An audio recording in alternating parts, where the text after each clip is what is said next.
What's good? Positive energy to you all, and welcome in to another edition of the World Class Hoops podcast here for June 23rd. It's a Wednesday, 2021.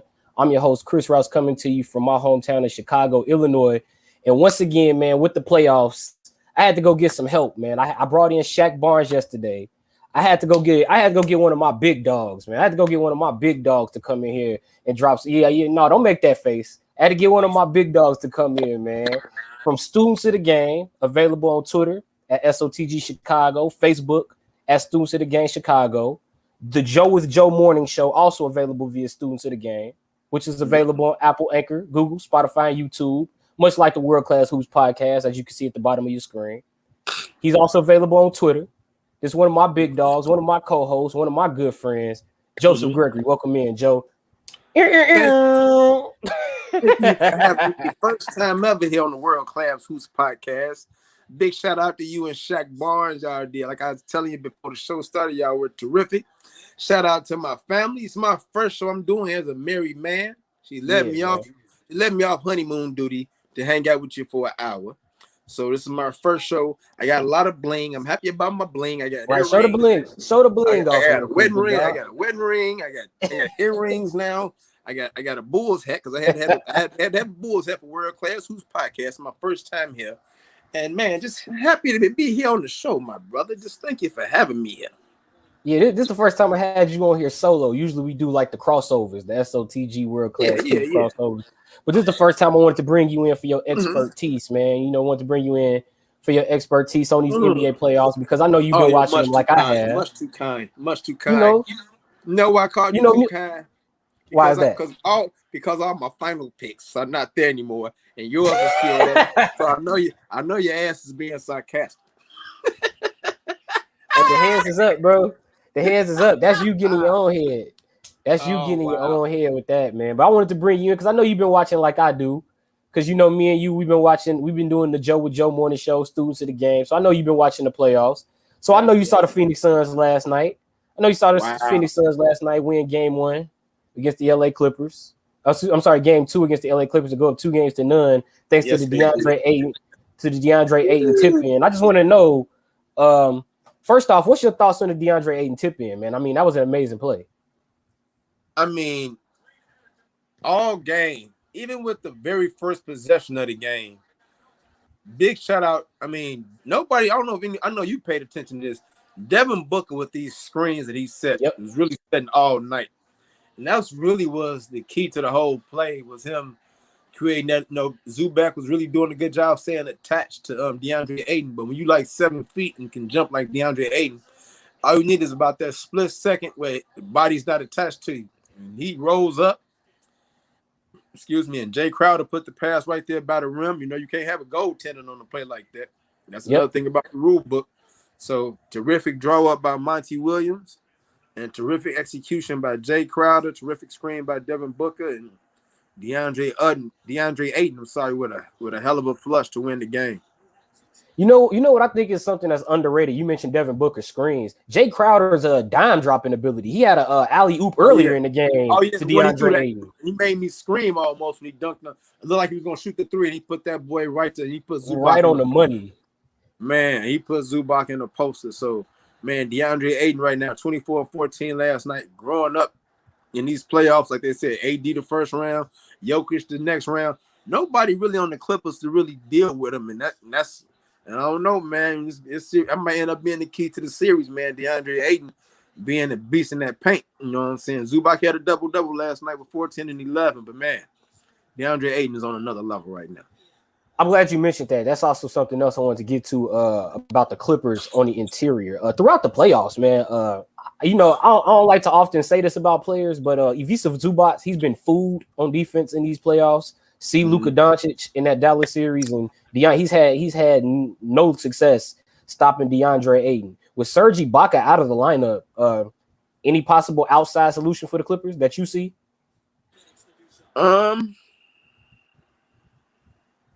I mean, I'm gonna give credit to Ty Lue. Yeah, because he did this. Like talking about the end game adjustments and everything. He's done that really through these first couple of series, and I had to navigate them through some 2-0 holes and 3-0 holes, and that being down 3-2. So now he's down 2-0 against a Phoenix team that doesn't, but probably is on the cusp of having Chris Paul back in either games 3 or 4. Yep. So now, but DeAndre Ayton's getting 24. So I don't know how he stops it. I don't know if he plays Zubac more minutes. I mean, Marcus Morris is, that's about the biggest thing they have besides Zubac, him and DeMarcus Cousins. And I don't know why he's not getting more run. He gave him a little bit in the Utah series.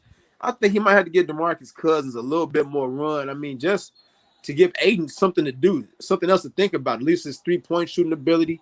DeMarcus Cousins also a pretty good dime dropper. So just to switch it up maybe about 10 to 15 minutes throughout the game. I would give DeMarcus Cousins probably about at least 15 minutes in game 3, and then give Zubac the other 15. And I guess in the other 18, they want to play small with Morris being the center and then having Mann and Jackson and Kennard and George or whatever combination you want to have, Rondo or Beverly after that. One thing I think about with the Clippers that I think is something that's a little underrated. This Clippers team is really playing with a lot of heart. Think about, they've been down 0-2 in every series. And think about even in this series, down 0-2, they've been close in both games. Like, Paul George, pandemic P with the free throws last night. And then but in game 1, like he was hitting his shots late in the ball game. He was 7 for 15 from 3-point land. This Clippers team is playing with a lot of heart. And one thing that throughout this playoffs we've noticed is that when they get down 0-2, it's like the series just shifts. I mean, it's like game 6 against Utah when they close them out. Yeah. They got to get down by 20 to play their best. They had a 20-point comeback in game 3 against Dallas when they threatened to go on a 3-0 hole. So, like, they're not really playing their best ball till they really get on, so they start playing Russian roulette with their own playoff lives. And then they say, you know what? Keep spinning the barrel. That bullet ain't coming. We finna start balling. So that's how they've been playing, really. But now, about last Kawhi, night, let me ask you this though: with Kawhi out the lineup, is this have we seen this movie before, or is Phoenix about to make a new plot and they about to go to the finals instead? I mean, it all come back to what I was going to say about It's easy for the Clippers. Paul George is your best player. Kawhi not there easily said Paul George is the best player. Now, he had a pretty good performance last night, but the free throws must be made. When he first went to the line, now my thought when he first went to the line, I said he gonna make. I said he gonna miss. I said he gonna split. That was but to miss both of them, very egregious. And now you done took it where any basket could beat you, which is what the Suns did.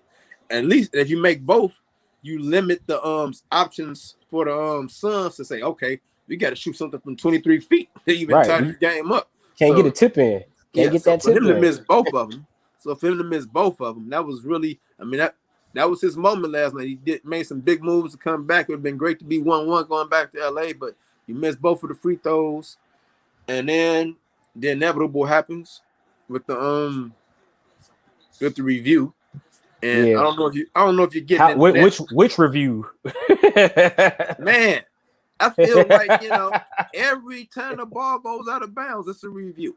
Every time, when Beverly knocks the ball from Booker and they get a ball to Phoenix, first thing Beverly says, "Man, go look at that," and he ends up being right. I don't know if the last one that went out with 9/10 of a second, I don't know if that really needed to be reviewed. And like how you heard Jeff Van Gundy said on the thing on the telecast, it's like an extra timeout almost. And it really is. Yeah, you don't have any more timeouts left to right advantage. Y'all finna look at that for a minute. Y'all come in. I got this ready for y'all. You be gonna do this. Okay, they got the ball still. Like we ain't know they had the ball. You know what I'm saying? So if there's no review, what happens? You never really know. Yeah, I know one damn thing, and I know one thing about that game. Also about this series in relation to this hat. We keep talking about these people need a. What the hell? Where campaign come from? What is campaign? He just dropped 29. Time out. And now last night. Time out. Now you were with me. Where does campaign come from? Where did he? Hey, now Joe, where did he come from? You was with me. You was with me at Windy City. You was with me at Windy City. That's not the same Cameron Payne. That's not the same Cameron Payne. This man is a robot. That man was a disguise. This man talk about being a shell of himself. I do not know this man. He had Zubac on skates until Zubac made the great block. He killing George. I mean, he's matching Reggie Jackson almost shot for shot in that third quarter. Hey, I don't. You talking about the Bulls need a point guard. I'm looking like he just had 18 assists. He got 40 points and 18 assists in 2 games without Chris Paul. And they 2-0. Wait, you gonna tell me after seeing Cam? That's the same guy. That's the same guy, Joe. That is the same guy. City, the best thing about campaign, seeing him, was like, man, he had a nice looking girlfriend, and he had a great shoe game. We didn't know what he was doing on the court. 4 or 5 years later, he just dropped 29 and 9 in the Western Conference Final game. I kept watching like, man, that's campaign. Where was this man? I mean, it's a lot of people who wouldn't even get jobs with the Bulls if he was playing back then. You know, it would have been no Archie Diacono. It wouldn't have been no Shaq Harrison if he'd been playing like that when he was here. I'm like, they might have to try to get him back. You see, that's what's going on. It was like, wow. I could tell you've been on vacation. You've been holding all this back for like 2 weeks. Man, I'm like, hey, go ahead. I'm gonna let you cook. Go ahead, man. But man. What I say about Cameron Payne, that look, I told Shaq that yesterday on the show. That's not the same Cameron Payne we had at Windy City. This guy, the Cameron Payne we're seeing now, he's much more traveled. He's been in Texas and Stockton, which is Dallas and Sacramento for the G League. He's improved his outside shooting. He's improved his outside shooting, which was something that he never really had when he was here in Chicago and in Windy City.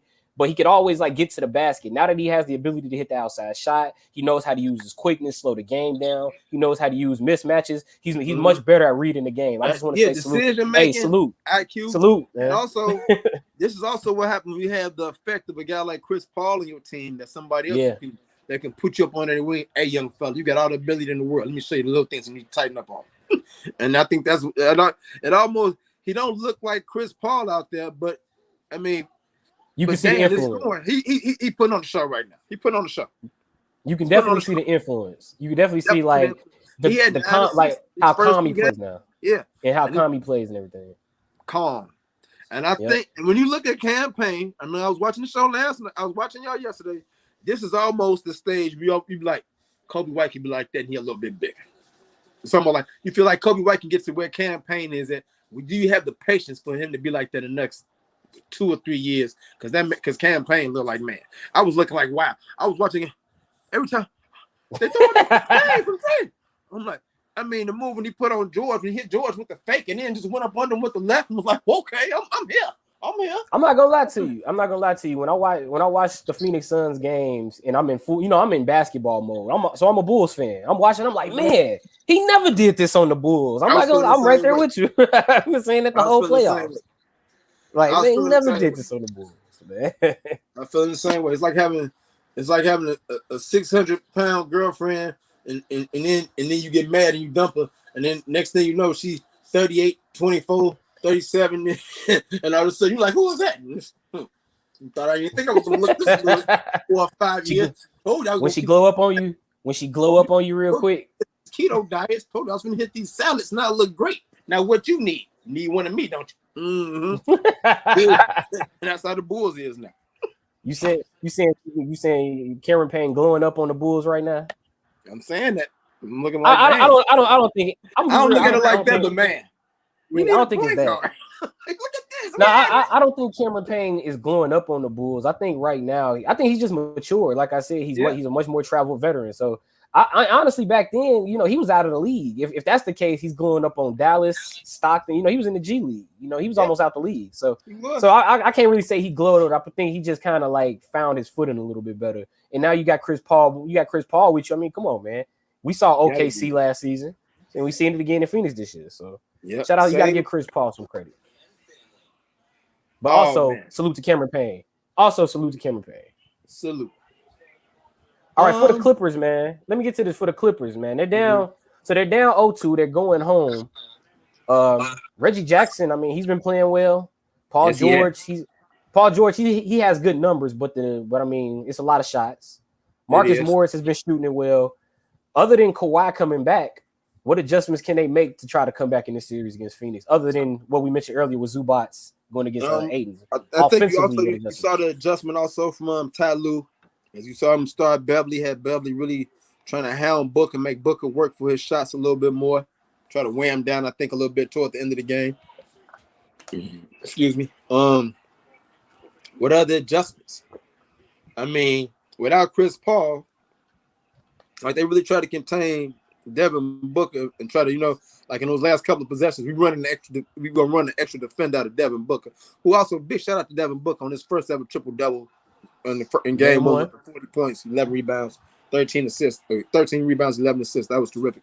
So now you can see his IQ also going up, making people better. As I can get 70 in the game and I can get 10 assists. I can do the all around thing now, even without Chris. So what does Ty Lue do now? Does he run the double team at Booker more? Does he try to dig down more on Ayton when he gets the ball in the post against Zubac?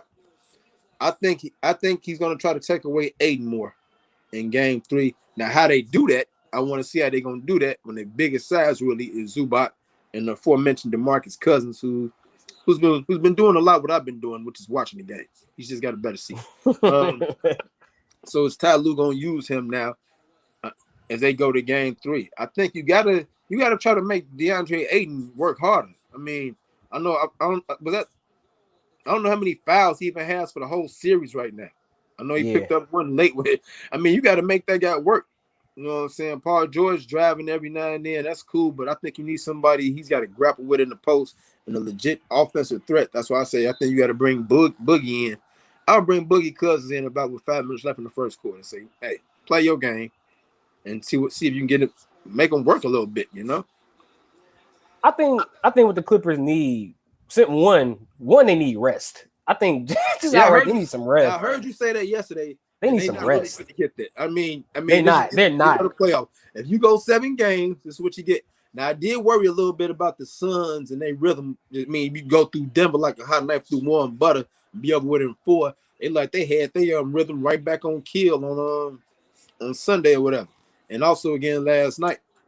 So that's the interesting part for me because the Clippers ain't finna get no rest. I don't know how this go. I know they got to play again tomorrow. So I mean, they better play tomorrow. They better be. But I'm saying what I mean by rest. I mean, you do need some days off, and like I said, you're not gonna get that in the playoffs. But I just think sometimes coming home, that'll help them out a little. Going home and playing LA and help them out. Right, sleeping in your own bed, and then on top of that, offensively, like Reggie Jackson, Luke Kennard, Terrence Mann, like those guys have played very well in spots throughout this playoffs. Yeah. And the Clippers are going to need that going home. They got to find a way, like you said, I think the best offense in terms of getting to the basket, Reggie Jackson, Paul George, Terrence Mann getting to the basket, driving to the rim, posting up Marcus Morris, different guys that can take defenders on Phoenix off the dribble. I think the best bet for the Clippers moving forward in the next 2 games at home, you got to stop the Phoenix Suns outside shooting. Mikal Bridges has really stepped it up after struggling in the Lakers series. Jay Crowder off the bench. Cam Johnson is back off the bench. Jay Crowder, he's been finding it with his passes. I mean, and we've seen campaign. So I just think the Clippers, they have to find a way, one, to create offense at the rim with their ability to score off the dribble. And then 2, they got to find ways to shut down some of those outside shooters on Phoenix.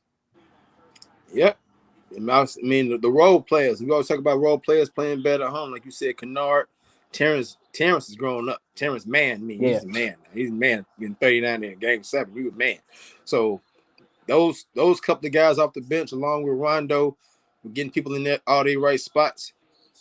Just to take some of the pressure off, like you said, off of Paul George and Reggie Jackson is man. Reggie Jackson been cooking. Reggie Jackson, I'd be like, why is he taking a good shot? Man, he's taking that stupid good shot. Reggie Jackson. He had that 14-point run by himself against Utah. So you gotta give Reggie Jackson some credit, man. But like you said, Chris Paul, Kawhi Leonard. It was revealed that Kawhi does not have an ACL tear. He does have an ACL sprain. So he's been upgraded to questionable for this Western Conference Finals series. Like you said, Chris Paul expected to play in game 3. Which game can Kawhi come back for the Clippers? Does he need to come back? I mean, what's the latest he can come back to save the series for the Clippers? I mean, it might have to be 3. 3? Think about last night. I mean, if that doesn't happen at the end and it's 1-1, I'm almost feel like the desperation might have been Chris Paul, like hurry up and get me out of this protocol. But now since you're up 2-0, game 3. All right, we know the Clippers gonna be emotionally invested. The crowd gonna be psyched up if they go up 10-4 in the beginning. Listen to this crowd. You know what I'm saying? If it be 10-4, you know what I'm saying? So they gonna be hyped up. It's almost feeling like you can weather that and say, okay, Chris, we know you almost ready for game 3. You can come back for game 4. The thing for the Clippers, if they do bring Kawhi back, I almost feel like it's almost the same with that Anthony Davis coming back before he's ready for the Lakers. Like you come back like he's gonna be some type of savior, and then he go back. And if you jump up wrong in the first 4 minutes, you feel, damn, Kawhi out. Damn, man. It felt like it just sort of it'll bring the team down a little bit. So they gotta be very, very careful with that situation about that knee. Like when he come back, he's gonna have to be able to play 30 minutes and not just be out there walking around trying to protect the knee for 15 to 20. You know what I'm saying? He got to be the Kawhi Leonard that we kind of used to, getting his mid-range, dunk on people, do what you've been doing. If you can't really do that, it's gonna be kind of You know what was a little disheartening to me in this playoffs is that it's actually been a very fun playoffs, but it's been overshadowed by injuries. I mean, look at the Brooklyn injuries series, no everywhere. Kyrie, no Harden, LeBron. I mean, LeBron had the ankle coming in. Anthony Davis was hurt. I mean, Kawhi in this series, Donovan Mitchell missing some time in the playoffs. Boston was ravaged by injuries against Brooklyn. I mean, Mike Conley, like you said, Jamal Murray for Denver. It's everywhere, man. Like it's everywhere, man. Protocols. I mean, like I always say, injuries don't have an off season. I always tell you that injuries ain't got no off season, and they really are showing that this year that they don't have an off. Embiid with his knee and everything, for those few games. So they really haven't had an off season at all this year. I mean, wow. You know, I think injuries and the other thing about these playoffs, I have never seen. It's like you're endangered if you get a 20-point lead. You're like in real danger. Yeah, you get a 15, you really are. You're in danger. I ain't never seen so many leads just get wiped away. I think in one playoff so far. Yeah, and that's by one of the teams that we'll talk about later when we close out the show. But before we get into game 1 of the Eastern Conference Finals, we're gonna go into the NBA draft lottery. That happened too last night. That was before game 1. It did. I'm sorry, that was before game. I don't know why I keep saying game 1. That was before game 2 of the Western Conference Finals. Last night, the Detroit Pistons, they won the draft lottery. They will pick number 1 in the 2021 NBA draft. They will be followed by the Houston Rockets, who is close to somebody you and I both know, but we'll say that for a later day. And then the Cleveland Cavaliers. The Cleveland Cavaliers will pick 3rd, Raptors 4th, Magic 5th. Cade Cunningham. Yeah. I mean, if you're Detroit, I mean, anything else is uncivilized. I mean, wow. I mean, unless you trade them unless you're gonna trade them for like a Devin Booker, Jason Tatum, or a Luka Doncic, that's what you trade your number 1 pick for. You better get Cade Cunningham. Like you said, you better get Cade Cunningham. I've been looking. I can't. Killian Hayes, yes. Killian Hayes. You better have them, man. They better get to know each other. This better be your backcourt of the future. And then you just work around from there. But Cade Cunningham, there's no reason not to get Cade Cunningham. When you look at the NBA right now, how everything is going, this guy is 6'7", he is 6'8". He can get his own shot. He's got the range. I think he's got the mental makeup to want to be the best player on somebody's team in the NBA. And he's long. He's going to be able to play multiple positions. He can play 1. He can play the 2. He's going to be able to play the 3. You know what I'm saying? So I just think with the way basketball is going right now, you are crazy if you're a Detroit Piston.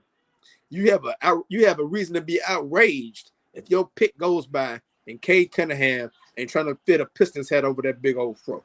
If he ain't trying to fit a Pistons head over that big old fro, you should be outraged.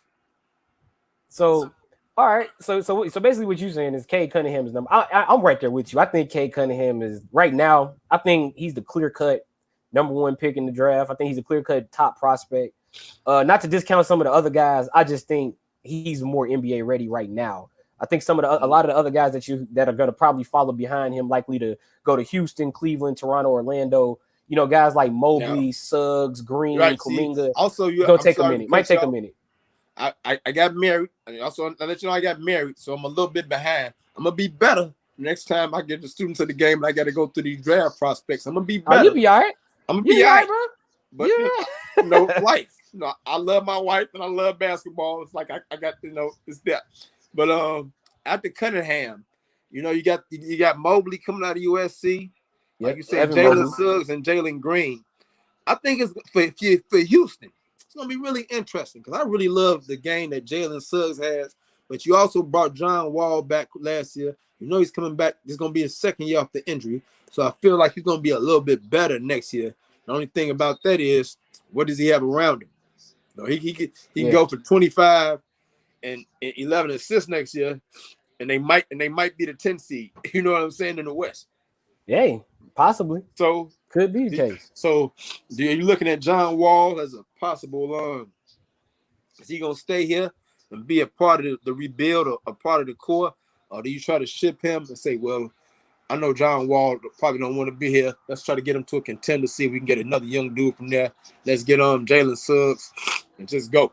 So that's going to be the interesting part with that. Jalen Green, I think, will be up in the mix somewhere. It's a few other guys. Jonathan, I don't want to say his last name. No, I butcher names like Benny the Butcher. Kuminga. See, I butchered it. Jonathan Kuminga, he's going to be in the mix too, and I believe I'm trying to think of the 6'9" guard dude. Is that Josh Giddens or what's? I need some help. From Australia? Yeah. Josh Giddey. Yes, he played for the 36ers in the NBL. Giddey. Adelaide 36ers. Shout out to you and all your NABL stuff too. I've been checking that out too.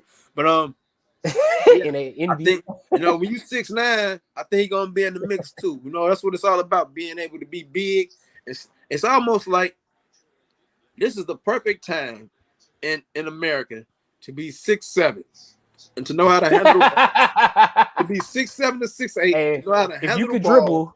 If you could dribble, you good. If you can shoot a little bit, and you are halfway interested in defense, I mean, you almost like the perfect prototypical player right now.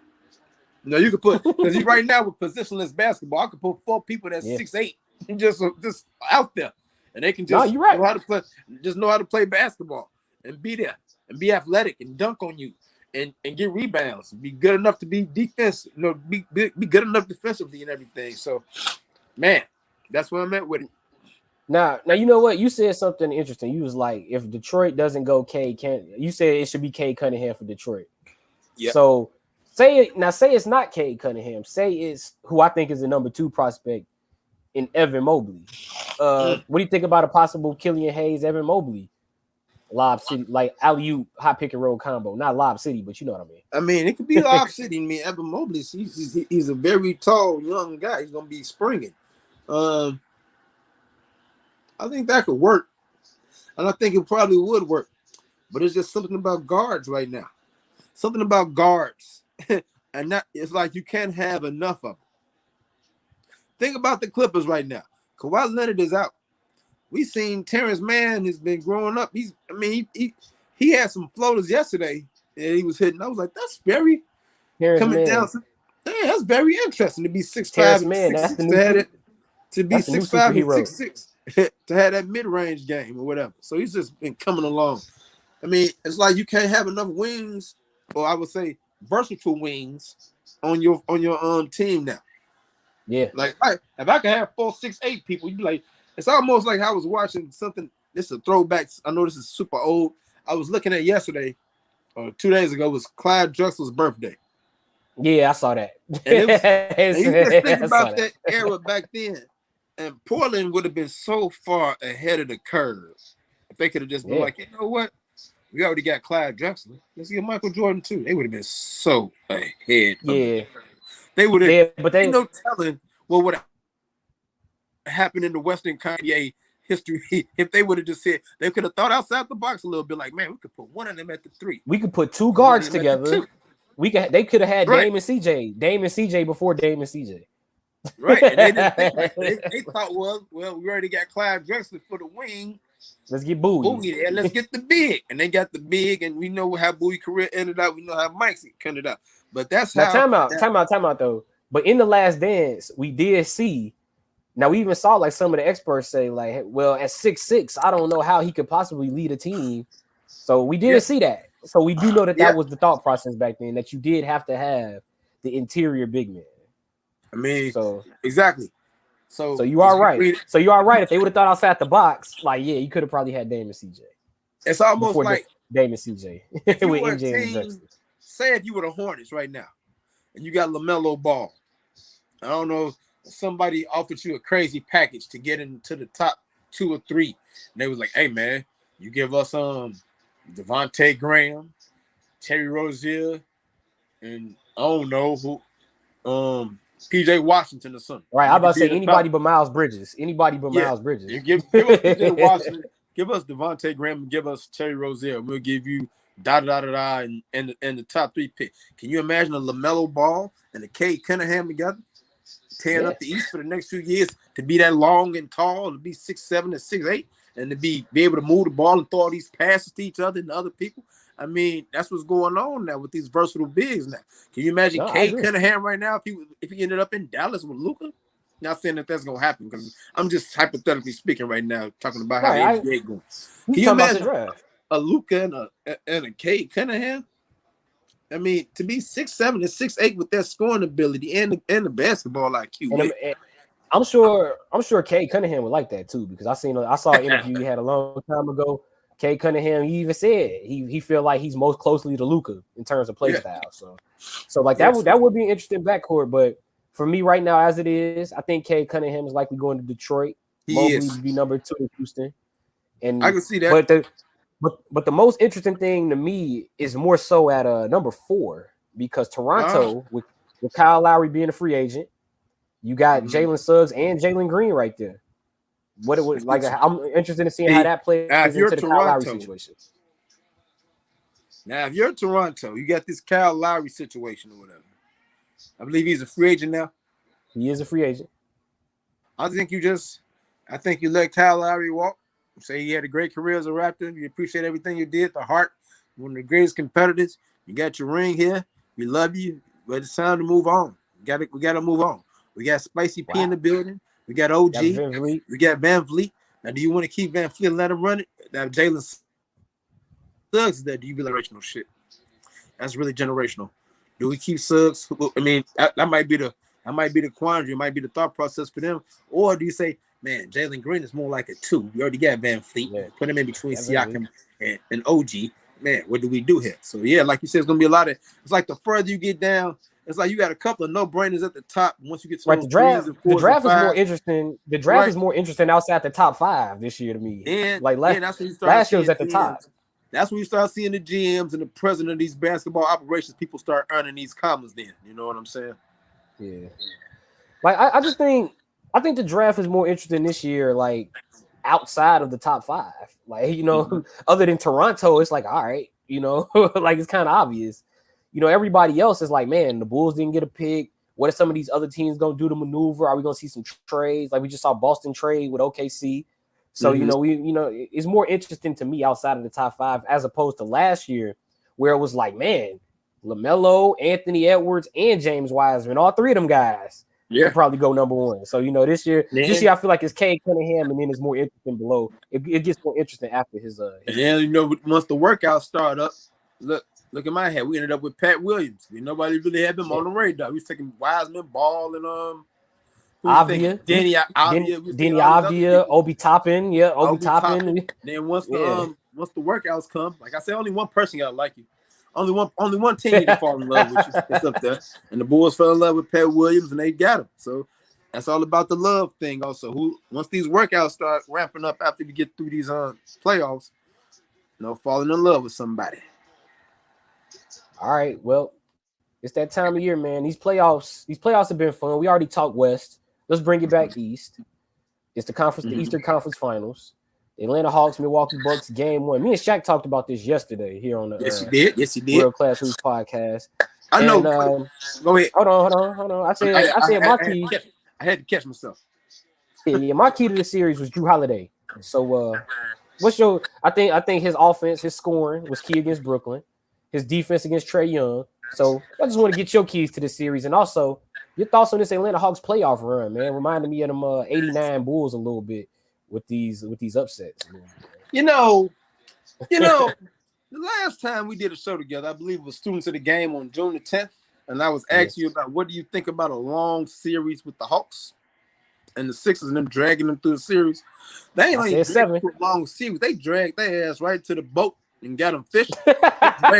They dragged them right to They dragged them right to the airport. Go to Cancun somewhere. They dragged them to the golf course. Whatever you want to do. I mean, these Hawks are something serious on this road. Is winning in New York, winning in Philly. I mean, game 7s, crucial game fives in Philly and growing up in front of our eyes without DeAndre Hunter this whole series. I don't know what his expectability or his availability coming back. You said something about Drew Holiday. He's done for the playoffs.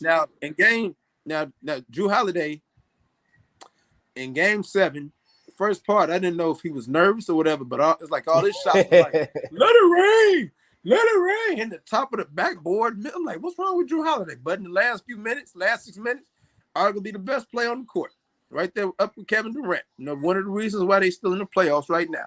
So now you get Trae Young, you get the defense. You got Trae Young. I mean, you got Chris Middleton, and you got Drew Holiday for these switches.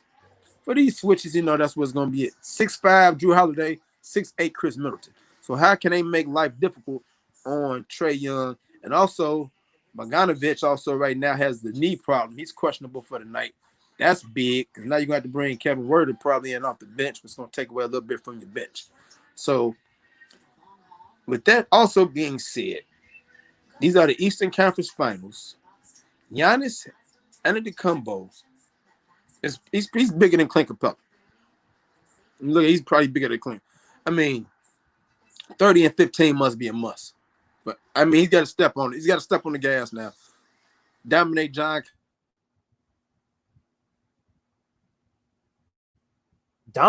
Collins. Time to dominate these people. I don't know who that is calling me. They're going to have to wait. But it's time to dominate people now if you're Giannis.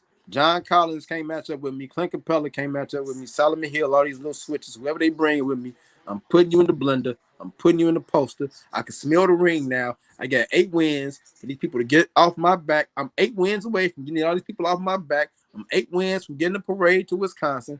I'm 8 wins. Nobody's stopping me from getting these 8 wins. I don't care. I done got through Kevin Durant now. I done got through James Harden now. Trae Young, it's a great story. Cinderella story. Atlanta, I love it. It's great. But I can't let it happen now. Even though I'm going to be rooting for Atlanta because I played with them on the game. But I'm just saying. I thought you played with the Bucks too. Last year, you know the crazy part about last year? You change it up. I played with the Bucks, the Jazz, and the Suns, and the Heat, and the Rockets last year. And now you're looking at the Suns, and the Bucks are still in. I don't play with them anymore. I actually been rooting against them because now I play with Denver. Now I play with Dallas. Now I play with. They out. Now the only team that's still hanging around is Atlanta. So, and the crazy part about the Atlanta thing is we watched them from the first game when they played the Bulls, watched them through the preseason, watched the first game against the Bulls, and now here they is, and they ass and flew all the way to the Eastern Conference Finals. Yeah.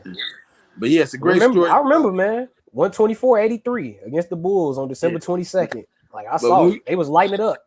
And you know how we always have these player rankings once we get closer to the next season or whatever. And Trae Young is probably going to be no less than, I don't know where he's going to be at in mind yet, but 12 straight 20-point games, just some terrific role performances, really. I mean, he's the leader for that team, and he's the head of the snake. So as far as he goes, I think that's how far he goes. I think Giannis smells the ring. I want Atlanta to win this series. I don't think it's happening.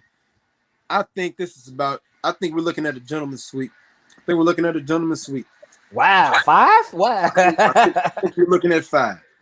Giannis must really smell. I got to smell this thing now. They really got to smell this thing. Now, if I'm wrong, I'll be happy as hell. I might even have to go give me a hug. But I'm looking at from Atlanta. And I just came from Atlanta. Shout out to Atlanta. But I'm this must be 4-1 Bucks if they really are serious. Because the Clippers and the Suns might beat up on each other. I got Bucks and 6. I just think Atlanta as a team of runs, with the way they shoot the ball, it's just too good to see them losing, like just getting run out the series like that, man. And honestly, man, I'm not gonna say they're gonna take it 7, but if they took it 7, I'd be like, I can see that with the way they've been playing the whole playoffs. But if they go 7, I'm predicting Milwaukee in 6. I'm predicting Milwaukee in 6. If this go to limit, man, palms get sweaty, ass cheeks get tight. If this goes 7, and in Milwaukee and Atlanta playing with absolutely, I'm talking about foreclosure house money. They playing with foreclosed house money.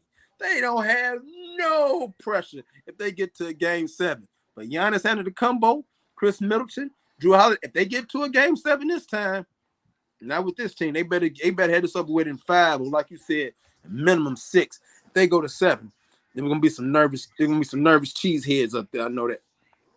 Yeah, I got, like I said, I got Milwaukee in 6. It's gonna come down to pretty much the same thing every Milwaukee series has come down to, and that's 3-point shooting and tempo. 3-point shooting, which 3-point is shooting something and tempo. that Atlanta has in abundance, and they got to be able to make them. Like I said, Bogdanovich right now, the knee injury, that's huge.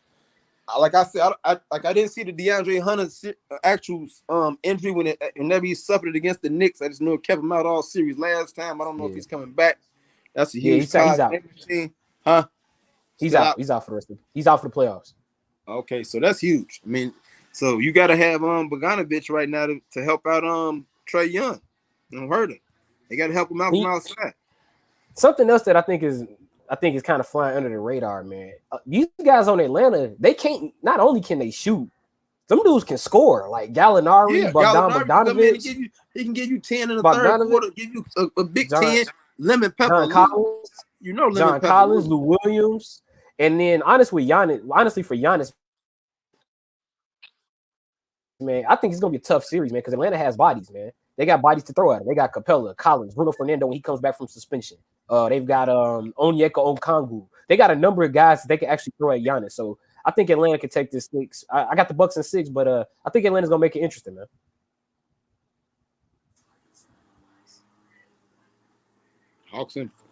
Bucks in 5. I hope I'm wrong. Go Atlanta. But.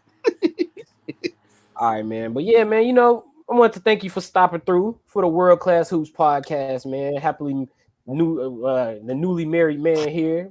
One of my big dogs here, Joseph Gregory on the World Class Hoops podcast. Man, go ahead and shout your social medias out.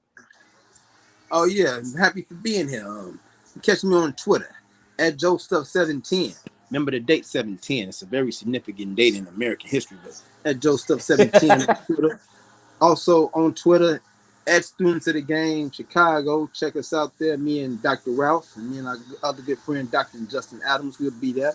Check out my other show at Joe on Joe, which hasn't got its own Twitter page yet, but it's probably coming soon. Like I said, I'm married now. I'm newlywed and honeymooning and a lot of stuff here, but I'm here this morning though. And also check us out on Facebook with our own page, Students of the Game. Check us out. Yes. Yeah, catch us at Students of the Game Chicago. You are tuned in to the World Class Hoops podcast. Once again, this is another 2021 playoff check-in for June 23rd, 2021. Once again, thanks again, Dr. Joe, for stopping through. Joseph Gregory, man, my big dog, for sliding through the show, man. Shout out Justin Adams. I'm less celebrity like you, man. I'm just trying to work my way up to become a less celebrity like you.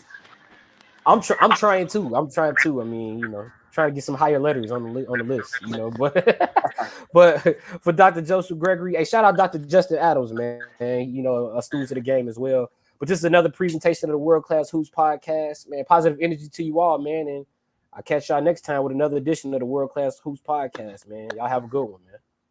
Peace. Yep.